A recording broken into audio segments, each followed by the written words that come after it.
ikaze nanone muri gahunda z'amakuru ndetse n'ibiganiro bitandukanye dukomeje kugenda tubagezaho. Ndibaza yuko mumeze neza aho muri mu Rwanda ndetse no mu karere k'ibiyaga bigari muri Uganda, Repubulika Demokarasi ya Kongo, Uburundi ndetse n'igihugu cya Tanzania mu dukurikiye muri hakurya y'amazi magari. Reka mwese mbasuze ari nako mbaha ikaze muri amakuru ndetse n'ibiganiro bitandukanye. Reka duhere i Kinshasa, umurwa mukuru wa Repubulika Demokarasi ya Kongo. Amakuru aturukayo ni amakuru akomeye cyane, aravuga yuko uwitwa Perezida Felix Tshisekedi wa Repubulika Demokarasi ya Kongo uyu ngo yaba yamaze kuburira abaminisitiri bavuga ibyo batatumwe na guverinoma bishobora kandi gushyira diplomasi n'umutekano w'igihugu mu kaga. Ubutumwa bwanyujijwe kuri minisitiri w'intebe Judith Suminwa Turuka bwatangiwe kandi mu nama y'abaminisitiri yateranye ku itariki ya 9 Mutarama 2026. Judith Suminwa Turuka yasobanurira minisitiri ko ubutumwa burebana n'igihugu budakwiye kandi gutungurana cyangwa se ngo ubutangwe mu buryo budatekerejweho kabiri, cyane cyane iyo buvuga ku ngingo zikomeye cyane zirimo igisirikare, umutekano, imibanire y'abaturage ndetse na diplomasi. Abaminisitiri bo muri Repubulika Demokarasi ya Kongo kandi bamenyeshejwe ko ibivugwa byose ku ngingo zikomeye zirebana n'igihugu bishingira ku mabwiriza ya Perezida Felix Tshisekedi kandi ko Minisiteri y'itumanaho n'itangazamakuru ariyo ibigenzura.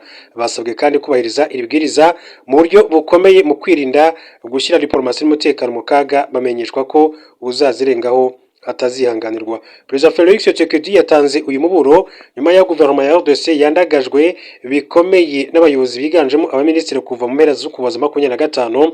Tariki ya 5 Mutarama 2026, Minisitiri w'Ubuhinzi witwa Muhindo Nzangi yatangaje ko igisirikare cya Repubulika Demokarasi ya Kongo cyavuye mu mujyi wa Uvira kubera ubutumwa bwatangarijwe ku rubuga nkoranyambaga rwa X rwa Twitter, kandi abarwanyi b'ihuriro rya AFC 23 batari bakawugizemo. Minisitiri Muhindo kandi yatangaje ko iyo Leta Zunze Ubumwe za Amerika zidasaba abarwanyi ba AFC M23 kuva muri uyu mujyi ngo baba barafashe n'umujyi wa Kalemi mu ntara Tanganyika, kuko nta mbaraga nyinshi cyane zari zihari zo kubasubiza inyuma, nk'uko uyu minisitiri yakomeje kugenda abigarukaho muri rusange. Nyuma y'iminsi ibiri, minisitiri ushinzwe ingengo y'imari yitwa Adolphe Muzito yatangaje ko nubwo Joseph Kabila yakatiwe igihano cy'urupfu n'urukiko rwo muri Repubulika Demokarasi ya Kongo nyuma yo guhamywa ibyaha birimo ubugambanyi, we atamufata nk'umwanzi w'igihugu. Kabila yayoboye RDC kuva muri 2021 kugeza 2019. Ubutegetsi bwa Perezida Felix Tshisekedi kandi buhamya ko ari we muyobozi wa AFC 23 bukamufata nk'umwanzi ukomeye uhungabanya umutekano w'igihugu, unafite umugambi wo kugira nabi umukuru w'igihugu. Saba minisitiri gusa kuko wari umuvugizi w'ingabo za RDC General Major Sylvain Ekenge Bomusa yandagaje bikomeye Leta ubwo yatangazaga ko gushaka umunyekongo w'umututsikazi bisaba kandi kwitonda kuko ngo ntibabyarana nabo badahuje ubwoko. Amagambo ya General Major Sylvain Ekenge yatumye kandi ahagarikwa umwanya umuvugizi w'ingabo kuko yashimagiraga ko Leta ya RDC ishyigikiye imvugo zibiba urwango zibasira abatutsi, nubwo yabihakanaga ku mugaragaro nk'uko amakuru yakomeje kugenda abigarukaho muri rusange.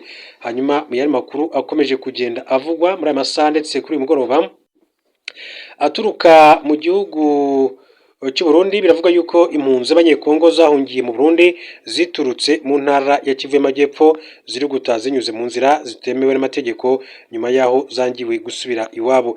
Ishami ry'umuryango w'abibumbye rishinzwe impunzi UNHCR rigaragaza ko abanyekongo barenga 101 bahunze imirwano yabereye mu kibaya cya Rusizi mu ntangiriro zo kuza 25 bajya mu Burundi.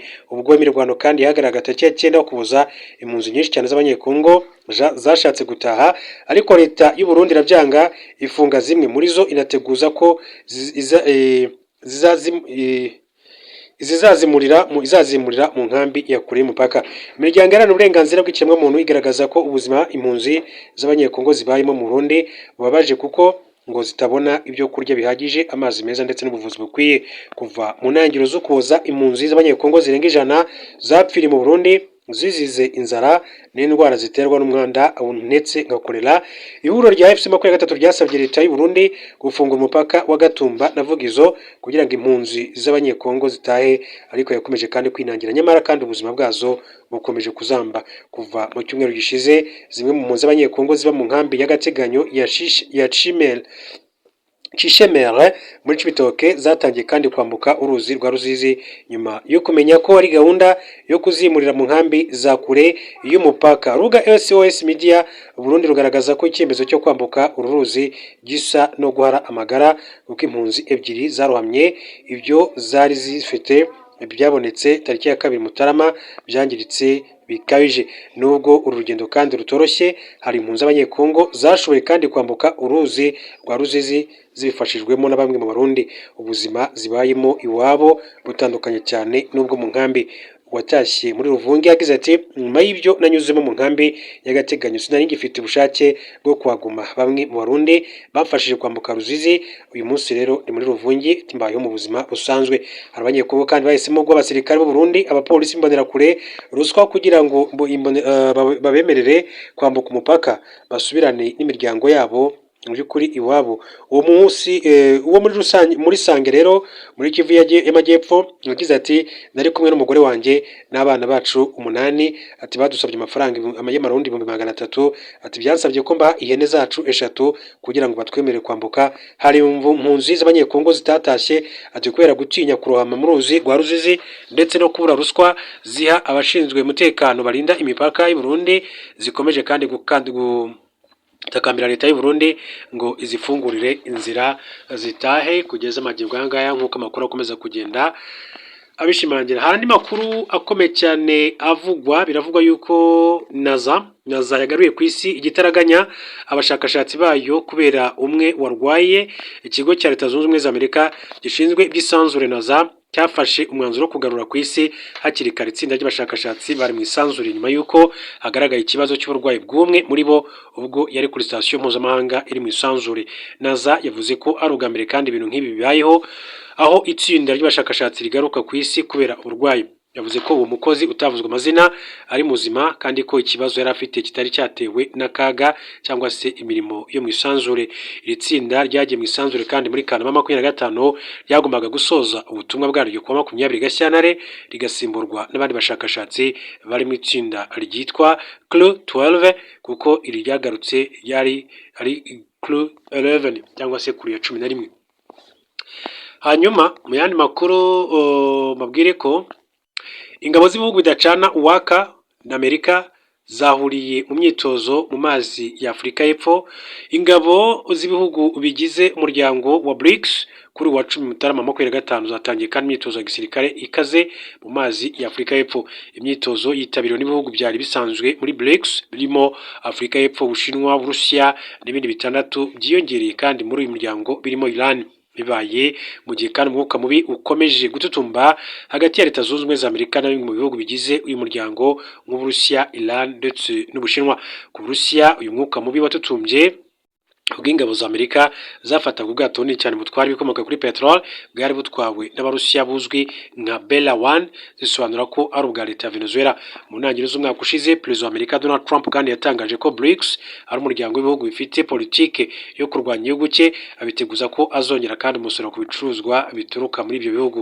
Umuvugizi w'ingabo za BRICS ziri muri imyitozo Lieutenant Colonel Matebula yatangaje ko naho ibi bikorwa kandi bihuriye na gahunda yo kurwanya Amerika kandi ko atari ibya politike nk'uko uyu muvugizi yakomeje kugenda bigarukaho mu kiganiro ajyanye n'itangazamakuru.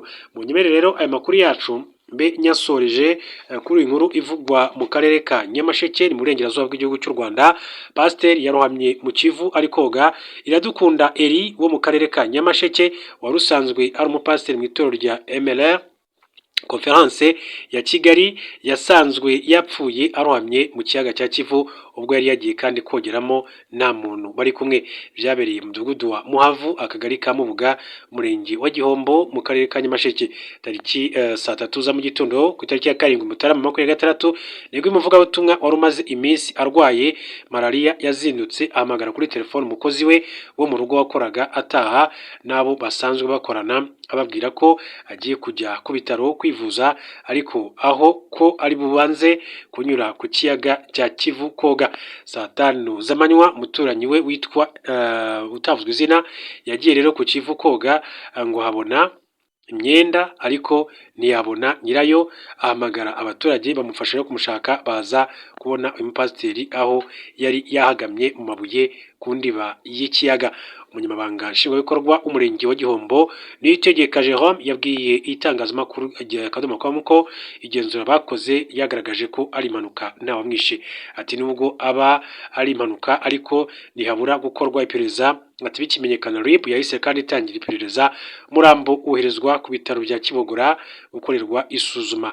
Gitifu Niyitegeka avuze ko bahise rero banakora inama n'abaturage babaha ubutumwa bwo kwirinda koga batambaye ijire y'ubutabazi, ndetse banabagira inama y'uko igihe bagiye koga bajya bagenda ari itsinda, kuko nubwo umuntu yaba azi koga anambaye ijire ashobora kandi kugera hagati umubiri ukananirwa.